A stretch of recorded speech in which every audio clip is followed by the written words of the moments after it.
Selamat berjumpa kembali melalui channel Agus Berbagi.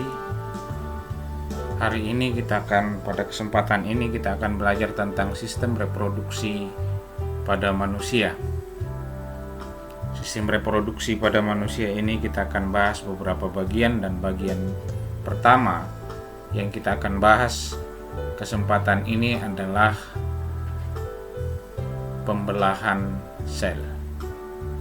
Nah, seperti biasa, sebelum kita lanjut, mari kita simak dulu apa yang kita harus peroleh setelah kita selesai belajar, atau biasa disebut tujuan dari pembelajaran ini. Seperti biasa, ada dua tujuannya. Yang pertama itu adalah tujuan keterampilannya.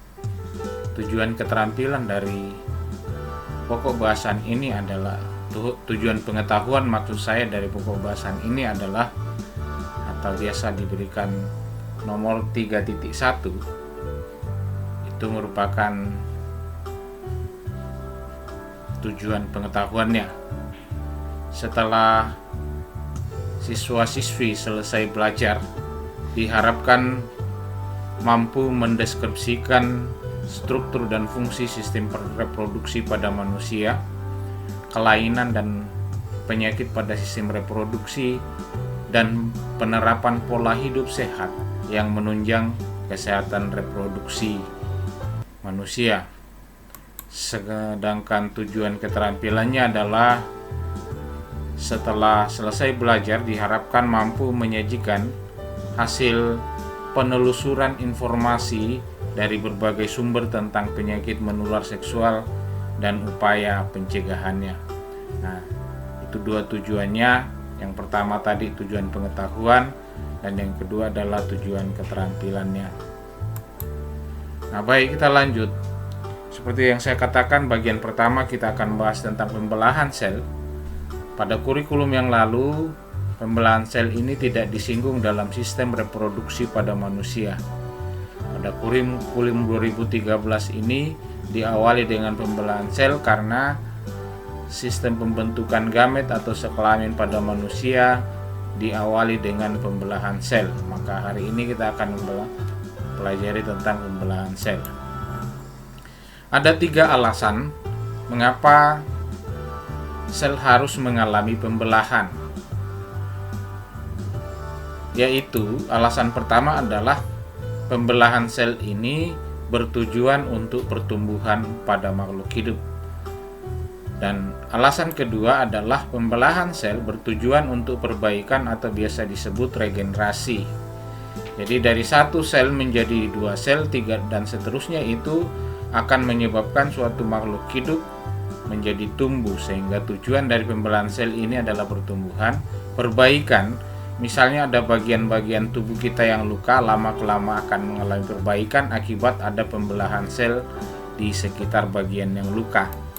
Dan yang ketiga yang terkait pokok bahasan kita hari ini adalah untuk reproduksi, terutama baik pada reproduksi secara biologis dalam hal melibatkan organ-organ reproduksi, maupun reproduksi sel, karena sistem reproduksi pada manusia itu diawali dengan pembelahan sel atau reproduksi pada tingkat sel.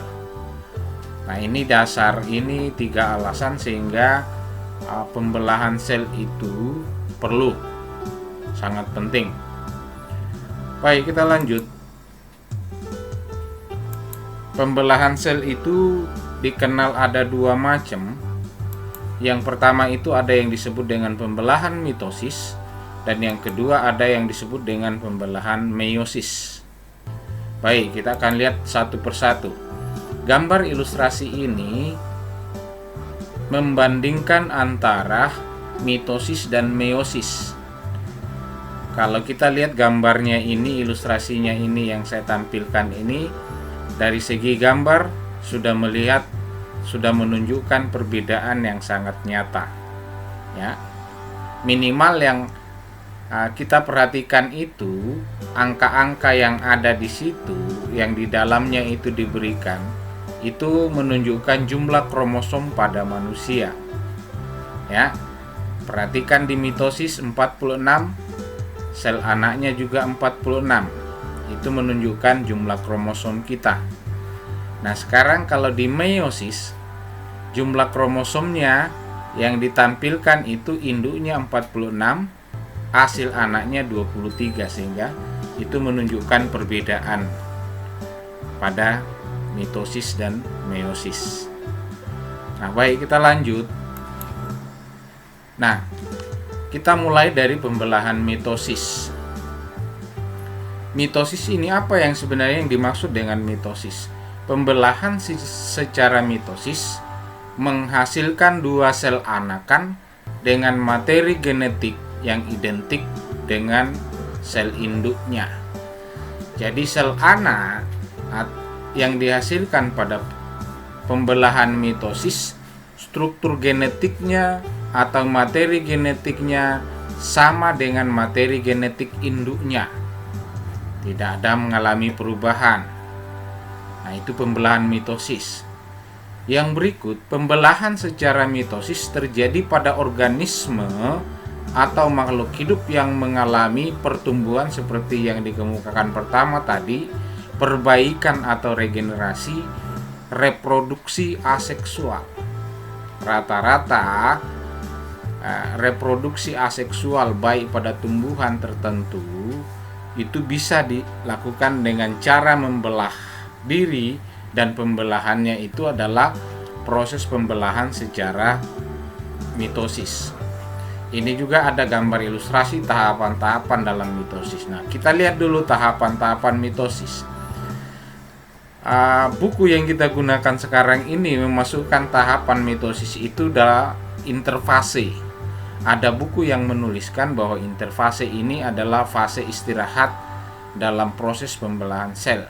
Tapi hari ini kita akan membahas apa yang terjadi pada fase interfase nanti, yang benar-benar bahwa itu adalah bagian dari pembelahan sel. Tahapan-tahapan mitosis itu mulai dari interfase, setelah interfase masuk profase, kemudian fase berikutnya adalah metafase, fase berikutnya adalah anafase, dan fase terakhir adalah telofase. Interfase, profase, metafase, anafase, dan telofase. Kita lihat satu-satu. Pada fase interfase, ini yang saya katakan bahwa memang bagian dari interfase ini bagian dari proses pembelahan pada sel. Walaupun ada buku yang menuliskan, ada penulis yang menuliskan bahwa itu adalah fase istirahat. Nah, kalau menurut saya tidak layak, tidak pantas dikatakan fase istirahat karena di dalamnya ada proses yang terjadi. Nah, pada tahap interfase ini ada tahap persiapan pada setiap sel yang akan melakukan pembelahan. Nah, tahapan yang paling lama dalam siklus ini, jadi masa interfase dibandingkan dengan 4 fase lainnya adalah masa yang paling lama. Nah, terjadi proses metabolisme yang tidak berpengaruh dalam perubahan morfologi sel. Jadi walaupun misalnya sel itu di dalamnya terjadi metabolisme sel, tetapi tidak mempengaruhi perubahan struktur morfologi pada sel. Itu pada masa fase interfase. Terdiri dari 3 fase, yaitu ada yang disebut dengan fase GAP1, fase sintesis, dan fase GAP2. Apa saja yang terjadi pada 3 fase ini? Pada fase G1 terjadi pembentukan organel-organel sel dan pertumbuhan sel. Nah, yang dimaksud dengan organel-organel sel ini sangat jelas di dalam pelajaran kelas 7 yang lalu, organisasi kehidupan. Di dalamnya ada mitokondria, sitoplasma, retikulum, endoplasma, dan ini yang dibentuk pada fase G di dalam inti sel, di dalam pertumbuhan sel. Nah, fase sintesis itu terjadi replikasi DNA. Apa yang dimaksud dengan replikasi? DNA di dalam sel, di dalam inti sel itu menggandakan diri. Itu yang disebut dengan replikasi, dan itu terjadi pada fase sintesis atau fase S. Kemudian fase GAP 2 yang terjadi adalah pertumbuhan organel-organel. Organelnya tadi mengalami pertumbuhan pada ukuran yang standar yang memenuhi, itu yang terjadi pada masa interfase. Kita lanjut.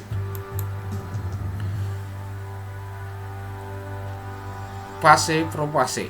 Ada ciri-ciri yang terjadi pada fase profase. Perhatikan gambar ilustrasi ini. Dan gambar ilustrasi ini adalah ciri-ciri ketika sel itu masuk dalam tahap profase. Ini bergerak ke kutub yang berlawanan. Dia akan membentuk sentromer nanti ini dalam proses pembelahannya.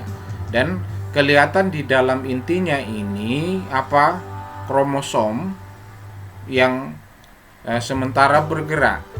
Nah, di dalam inti, benang-benang kromatin memendek dan menebal membentuk kromatid. Proses pemendekannya ini kelihatan dari gambar ilustrasi ini. Yang kedua, kromatid berpasangan membentuk kromosom.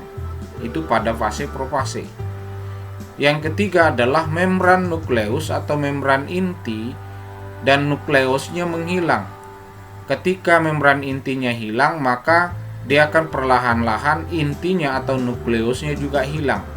Perhatikan ini tadi di gambar ilustrasi ini, dinding nukleus atau membran nukleus ini yang menghilang, tapi lama-lama itu menghilang sama dengan kromosom yang ada di dalam intinya. Nah, pada sel hewan, sentriol mengalami penebalan. Nah, sentriol tersebut memisah menuju ke kutub yang berlawanan. Nah, ini khusus pada sel hewan. Sentriolnya berpisah, kemudian ini bergerak ke kutub yang berlawanan. Jadi yang berbentuk simbolis ini disimbolkan adalah sentriol dan hanya pada sel hewan. Benang spindel mulai mengatur diri sedemikian rupa sehingga menyerupai bentuk pancaran atau aster. Nah, ini proses atau tanda-tanda yang terjadi pada profase.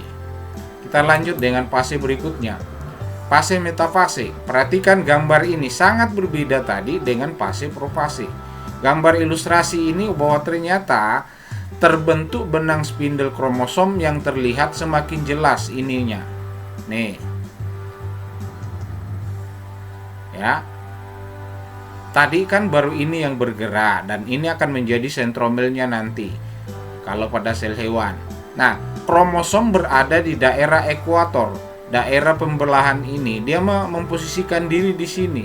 Jadi tadi yang membelah itu dia menempatkan diri pada posisi daerah yang dalam pembelahan sel disebut dengan ekuator sel, di mana daerah pembelahannya. Kemudian setiap kromosom masih terdiri atas 2 kromatid yang terkait pada sentromernya. Jadi ini titik ini namanya sentromer. Jadi masih setelah berpasangan ini pada fase metafase, ya.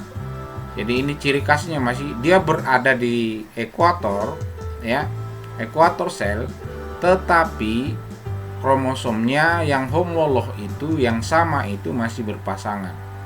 Kemudian fase keempat, pada setiap sentromer ada 2 kinetokor yang masing-masing dikaitkan dengan benang spindel. Nah, ini selalu ini dikaitkan dengan benang spindelnya, itu yang fase 4. Cirinya ini sangat berbeda dengan fase pertama tadi dari telofase, metafase. Fase berikutnya adalah anafase. Ciri khas dari anafase ini adalah tadinya benang-benang spindel memendek, kromatin menuju ke kutub yang berlawanan. Perhatikan ini terbagi 2 lalu dia bergerak ke kutub yang berlawanan dan itu merupakan ciri dari anafase. Nah, tadi metafase itu dia hanya menempatkan diri di ekuator, tapi pada fase anafase ini dia bergerak memisah kemudian bergerak ke kutub yang berlawanan. Sehingga modelnya ini akan seperti ini memanjang. Nah, mulai terjadi sitokinesis. Apa itu sitokinesis? Mulai terjadi pembelahan sel. Nanti pada tahap-tahap telofase nanti ini akan membentuk lekukan ke bawah dan akan menjadi 2 sel. Itu pada fase anafase. Perhatikan ini. Ya, fase terakhir pada mitosis, kromatid telah sampai di kutub-kutub yang berlawanan. Ini tadi sampai ketika terbagi sudah sampai di sini, ya, di kutub yang berlawanan. Kromatid menipis dan memanjang menjadi kromatin. Ini perhatikan di dalam ini, setelah menipis lama-lama memanjang dan itu menjadi kromatin. Kumpulan kromatin membentuk anak inti. Nah, ini yang gambaran ilustrasi ini sudah membentuk anak intinya. Kemudian terbentuk membran nukleus di luar anak inti. Di membentuk ini dinding inti atau membran nukleus dua-duanya. Nah, setelah itu akan dilanjutkan dengan sitokinesis, terbentuk 2 sel. Bagaimana cara terbentuknya? Perhatikan ini nanti. Ini akan terbentuk ke bawah lekukan dan itu akan terbelah menjadi 2 sel. Sehingga pada pembelahan ini dari 1 sel tadi itu membelah menjadi 2 sel. Perhatikan itu. Itu sebabnya salah satu ciri dari pembelahan mitosis ini adalah struktur genetik dari induknya sama persis dengan struktur genetik pada keturunan atau sel anaknya. Sekali lagi, pada pembelahan mitosis ada fase-fase yang terjadi dimulai dari interfase sampai dengan telofase, dan prosesnya itu ada ciri-ciri yang dimiliki masing-masing. Nah, sampai di sini pertemuan kita kali ini. Pertemuan kita selanjutnya adalah kita akan membahas tentang pembelahan meiosis. Sampai jumpa kembali. Salam sehat.